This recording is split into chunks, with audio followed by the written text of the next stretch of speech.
the Ghana Black Queens have a big performance in their final match day, which helps lock in our WAFCON quarterfinal matchups, and they are interesting, tasty matchups to say the least. Guys, welcome back to the Africans. We primarily Canadian African content, so if you like any of those two, make sure you hop on, give us a subscribe. We're almost at 1,200. The goal is trying to get to 2025 by the end of 2025, so we're past halfway.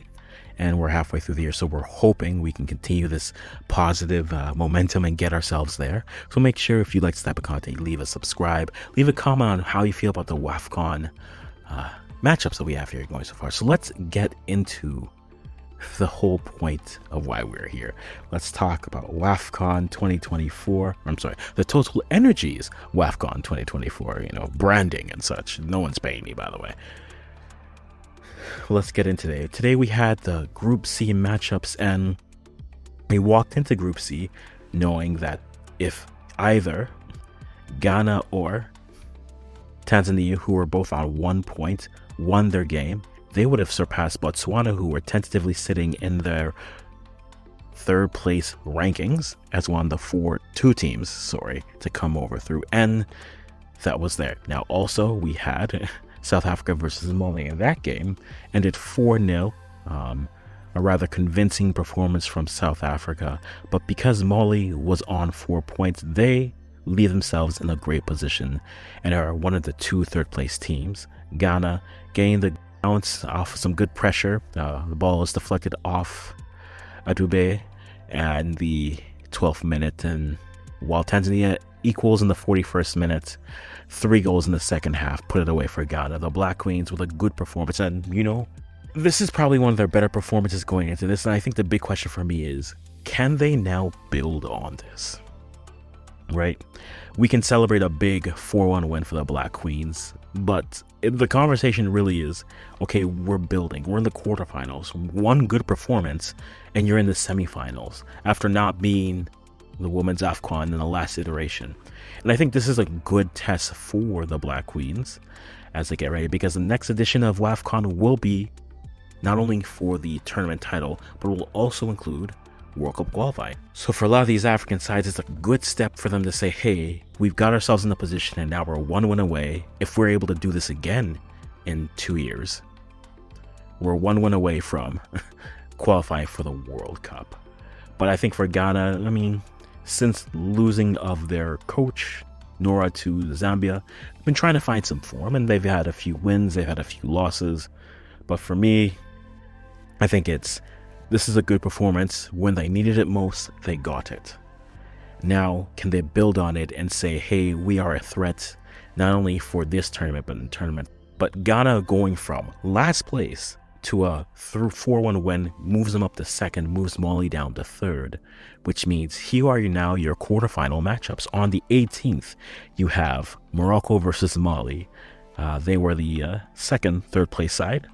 They're going to be playing the host at home on the 18th. And you have a game on the 18th, a game I think a lot of us are looking forward to.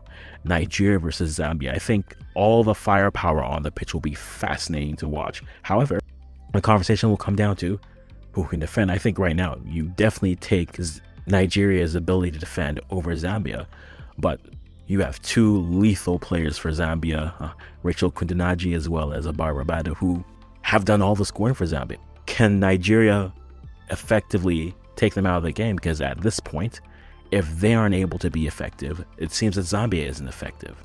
We'll have to wait and see if that's possible. Then on the 19th, you have Algeria versus Ghana, and then another interesting matchup, South Africa versus Senegal. I think for me, in terms of games that I think are a little bit closer, I think they all offer something very fascinating.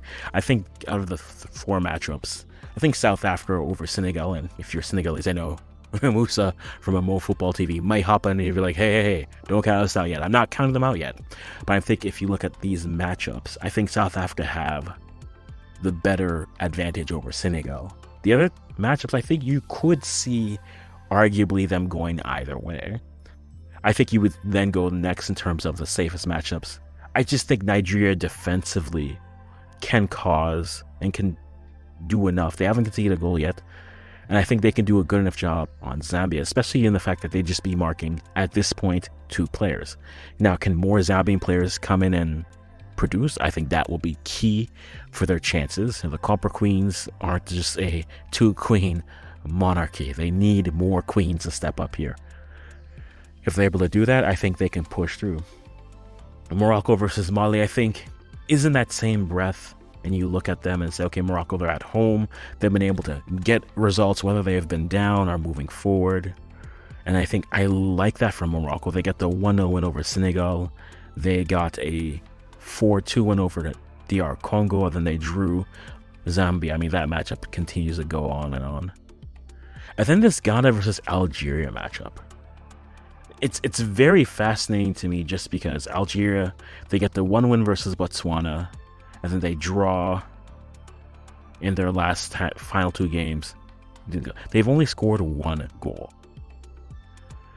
And so, do you trust a team that has only scored 1 goal but have conceded none, versus a team that has conceded goals but have also scored goals, right? Ghana have conceded 2 to South Africa, they conceded 1 to Mali, and then they conceded 1 to Tanzania.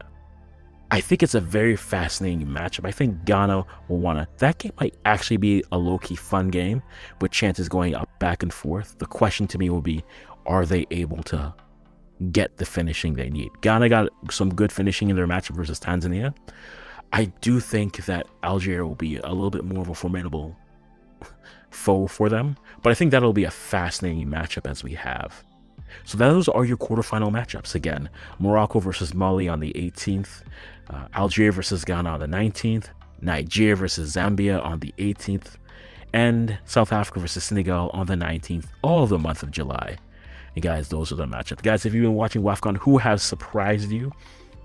If you look at the teams that weren't able to go through, I mean, we think of DR Congo, who showed well enough, but just couldn't get the goals to go through. They had a solid start against Morocco, but the Morocco onslaught just came and took them. Versus Senegal, it was an onslaught as well. Defensively, you hope that something can come through. And Zambia, only a 1-0 loss, but they showed enough fight. Tunisia, I mean, 1 goal overall, but then unable to see it through versus Botswana in the end. That's what dooms them. If they get that goal, truthfully, Tunisia might still have been eliminated, but they would have been in a better spot. And then Tanzania offered fight in all their games. I think they're a 1-1 draw versus South Africa. They had a chance to get the game at the end, but just weren't able to convert.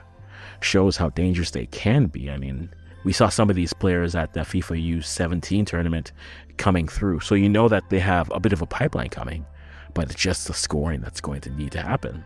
Can they get the finishing? And this is a tournament where finishing at the right times will matter. Maybe this is Ghana peaking at the right time. Maybe this is Algeria showing that they are solid. Maybe this is South Africa showing they're the class of the continent. Or maybe this is Nigeria saying, hey, we own more of these than some players. Maybe this is Nigeria saying we own more trophies than some teams start in their 11. It's a rude statement, but those are just the facts. We are fascinated to see how it goes. But guys, let me know in the comments, who are you rooting for? What is your idea? What's your dream semifinal matchups? If you ask me, for myself, I would love to see a Ghana versus Morocco matchup in the semifinals, and then a Nigeria versus South Africa semifinal matchup. I think that would be a good matchup. I think both teams would be rather level with themselves, and we can wait and kind of see. We saw in Olympic qualifiers, Ghana push Zambia to the brink, so I think they could also play well against Morocco, but Morocco are a better passing and movement team. And this Zambia versus Nigeria, I think just Nigeria are just a better rounded team, and I think that matchup in the semis versus South Africa will be a fascinating, a tasty matchup overall. But you guys let me know what you think. As always, we're going to start talking right here.